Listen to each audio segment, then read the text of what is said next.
लोग मुझसे ये सवाल पूछते हैं कि उनके बच्चों का विवाह हो क्यों नहीं रहा है, क्यों बार बार किसी न किसी कारण से रुक जाता है। अगर आप भी ऐसे ही किसी परेशानी से जूझ रहे हैं तो इस उपाय को किसी भी मंगलवार या शनिवार को अवश्य करें।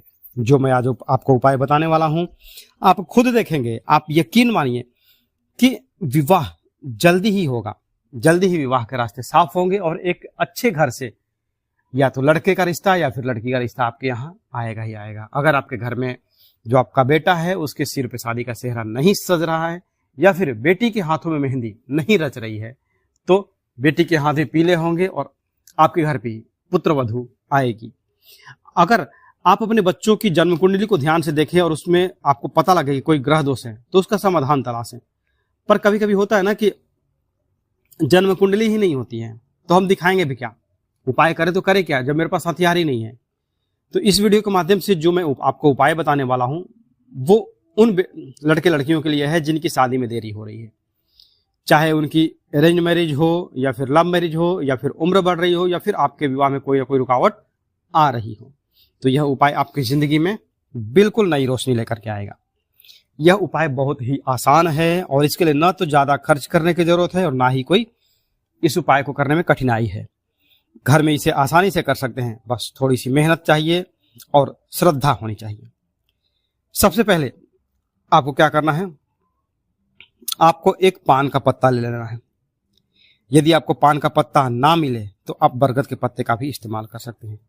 यह उपाय आपको शाम के समय में करना है, सुबह नहीं, शाम का समय ही आपको इसके लिए देना है।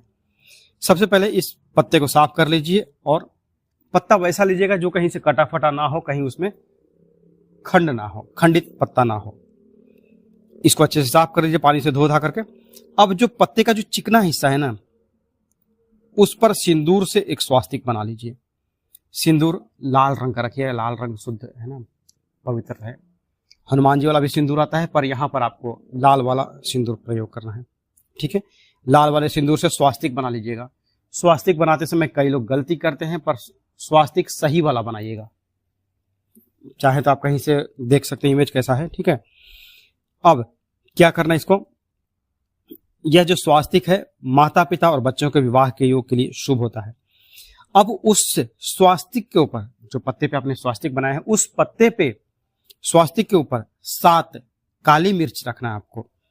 ये सभी चीजें आपको अपने घर के आसपास के मंदिर में जा कर के भी कर सकते हैं। जो आप ये प्रयोग कर रहे हैं, आप चाहे तो घर पे भी आप प्रयोग कर सकते हैं, चाहे तो आप इसे मंदिर में भी कर सकते हैं, ठीक है। अब क्या करना, आपको उस पत्ते पर जहां पर आपने 7 काली मिर्च रखा ना, वहां बगल में एक गुड़ का टुकड़ा रखिए। गुड़, आपको गन्ने का गुड़ हो या फिर कोई भी गुड़ का एक टुकड़ा रखिए और इसके साथ ही एक गुलाब का फूल रखिए, ठीक है। अब इसके बाद क्या करना है, ये जो गुलाब का फूल है, आप अगर चाहें तो यहाँ पर एक सेंट भी, मतलब छोटा वाला सीसी में सेंट आता है ना गुलाब का, वो भी प्रयोग कर सकते हैं। गुलाब का फूल ना मिले तो गुलाब का सेंट तो हर जगह मिलेगा दुकान पे। इत्र और फूल ये भगवान को आकर्षित करते हैं और उनका आशीर्वाद हमें जल्दी मिलता है। अगर आप खुद बताइए ना कि खुद भी अपने कपड़ों पर सेंट लगाते तो एक अच्छी फील होती है ना, यहाँ पर भी मन प्रसन्न हो जाएगा और आपके विवाह की जो बाधा है वो दूर होगी। क्या करना है इसके बाद, हनुमान जी के सामने ये जो प्रयोग आप करेंगे घर पर, ये आपको हनुमान जी के सामने करना है। हनुमान जी के सामने एक चौमुखा दिया जलाइए। दिया आपका मिट्टी का होना चाहिए और दिए में आपकी जो बाती होगी वो कलावे की होगी और दिए में तेल जो होगा वो चमेली का होगा, ठीक है। चमेली का ही लीजिए और नहीं है तो तिल का तेल लीजिए, बस ये 2 चीज। अब ये दोनों चीजें भी अगर नहीं है तो फिर घर में जो हम खाने में सरसों का तेल प्रयोग करते हैं ना, राई का तेल, वो प्रयोग करें तो भी चलेगा। दिया जला करके आप राम नाम का 108 बार उच्चारण करें। राम नाम मतलब जल्दी जल्दी नहीं, राम राम राम राम राम राम वैसे नहीं। राम बोल करके वाल्मीकि महान हो गए और आपकी शादी नहीं होगी, ऐसा कैसे हो सकता है। तो आप जब जपेंगे, प्रक्रिया आपकी होनी चाहिए राम राम राम राम राम। एक जो लय हो, एक जो धुन हो, आप चाहे जिस भी गाने के तर्ज पे गाएं या फिर गुनगुनाएं, बोले राम राम। एक भजन जो है, आप भजन मतलब कि 108 बार बोलते बोलते आपका जो मन है वो रम जाएगा। लड़का है या लड़के हैं, ये मत सोचिए कि ये नहीं काम करता है, ये काम करता है। आज अयोध्या में राम मंदिर देखिए, बताइए भव्यता है ना। तो राम की महिमा ही कुछ ऐसी है। तो राम नाम का 108 बार आप उच्चारण करेंगे और भगवान से अपनी मनोकामना पूरी करने की प्रार्थना करेंगे। आप हनुमान चालीसा भी पढ़ सकते हैं, श्रद्धा है तो, समय है तो, हड़बड़ी वाला काम नहीं है, ठीक है।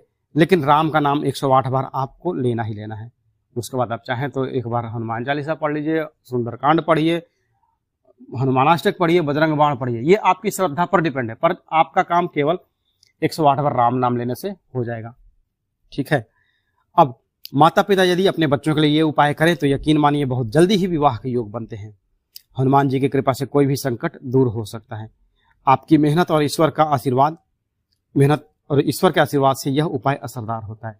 यहाँ एक चीज और बता दूं कि जब भी आप यह उपाय करेंगे, हनुमान जी का जो यह उपाय है आप करेंगे, तो आप लाल रंग का वस्त्र धारण कीजिए। लड़की हैं तो आप समीज सलवार या जो साड़ी है वो लाल रंग का प्रयोग कीजिए, और लड़के हैं तो सफेद पैजामा पहनिए, या फिर धोती है तो वो लाल पहनिए, और अगर ऊपर आप पहन रहे हैं कुर्ता तो क्या बोलते हैं, कुर्ता हो या फिर गमछा हो, वो आपका लाल होना चाहिए। गंजी जो है या बनियान जो है वो लाल रंग का होना चाहिए। मतलब लाल का प्रयोग आपको इस उपाय में ज्यादा करना है, ठीक है।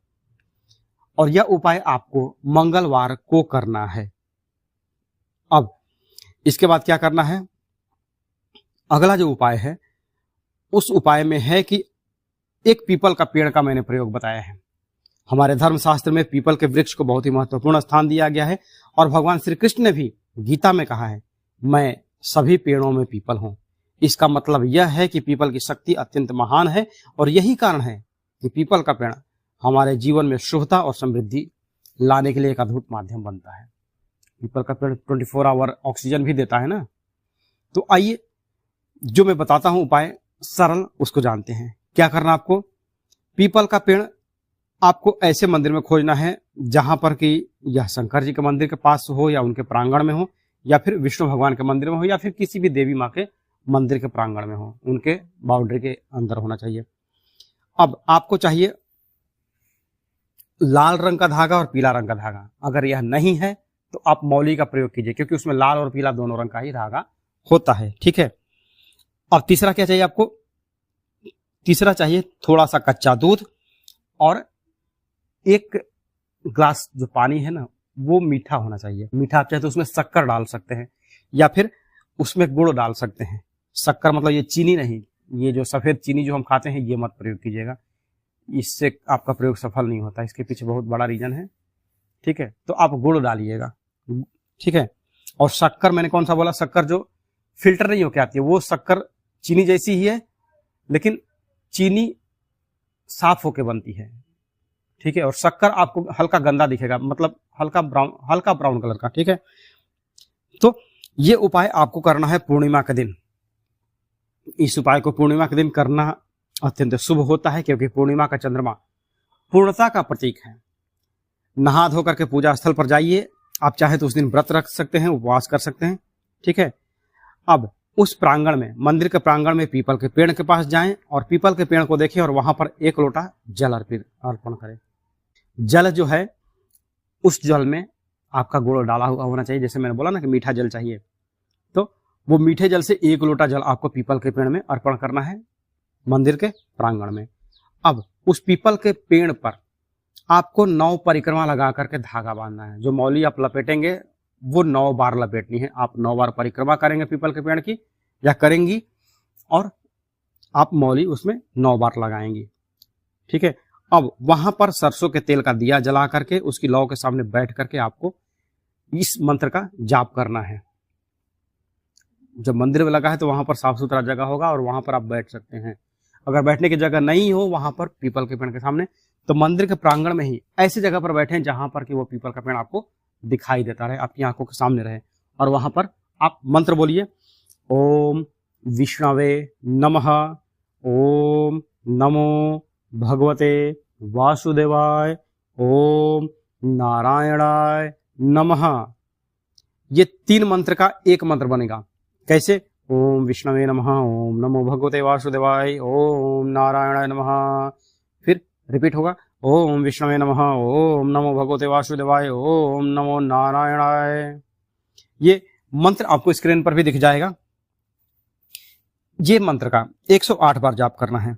यह आपका संकल्प होगा। जब करते वक्त अपनी पूरी श्रद्धा और भावना आप डाल कर रखेंगे। समय लगेगा इसमें, हो सकता है आपको आधा घंटा यहाँ समय देना पड़े, पर अगर कुछ पाना है तो समय तो देना पड़ेगा, कुछ खोना तो पड़ेगा ही। अब उसके बाद प्रार्थना करिए कि हे भगवान, जैसे चंद्रमा पूर्ण है वैसे ही मेरी जिंदगी भी पूर्ण हो और मेरे जीवन में कोई कमी ना हो। मुझे अच्छा जीवन साथी मिले। 9 बार परिक्रमा आपने कर ही लिया है और मन में विश्वास रखिए। यह उपाय पूर्णिमा के दिन जब किया जाता है तो चंद्रमा के पूर्ण होने का प्रतीक है। जब चंद्रमा पूर्ण होता है तो हम अपनी इच्छाओं को भी पूर्ण करने का आशीर्वाद मांगते हैं। वहां पर प्रार्थना करके 108 बार जप करके और फिर आप घर वापस आ जाइए। ठीक है, यहाँ जो खेल है वो आपकी श्रद्धा का है। आपको यह उपाय जो करना है बस एक ही बार करना है। यह उपाय कभी फेल नहीं होता है क्योंकि पूर्णिमा का उपाय है। और जब भी देखिए वीडियो जब आप देखेंगे ना तो अच्छे से समझ लीजिएगा कि कैसे कैसे क्या क्या है। कभी कभी होता है कि 1 या 2 बार आपको 3 बार वीडियो देखना पड़ सकता है, कुछ चीजें समझ में नहीं आती है। अगर आप लगातार देख रहे हैं तो आराम से समझ आएगी। एक कॉपी पेन लीजिए, नोट डाउन कर दीजिए, हाँ क्या कहाँ कहाँ क्या करना है। ठीक है, तो अगर आपको यह वीडियो अच्छा लगे तो इसे उन बेटे और बेटियों के साथ जरूर शेयर कीजिए जिन्हें इस उपाय की आवश्यकता हो। इससे न सिर्फ आपको पुण्य मिलेगा बल्कि किसी और का भी जीवन इससे बेहतर हो सकता है। ठीक है, तो आज के लिए बस इतना ही। मिलते हैं जल्दी आपसे नेक्स्ट वीडियो में। तब तक के लिए हर हर महादेव, जय माता दी।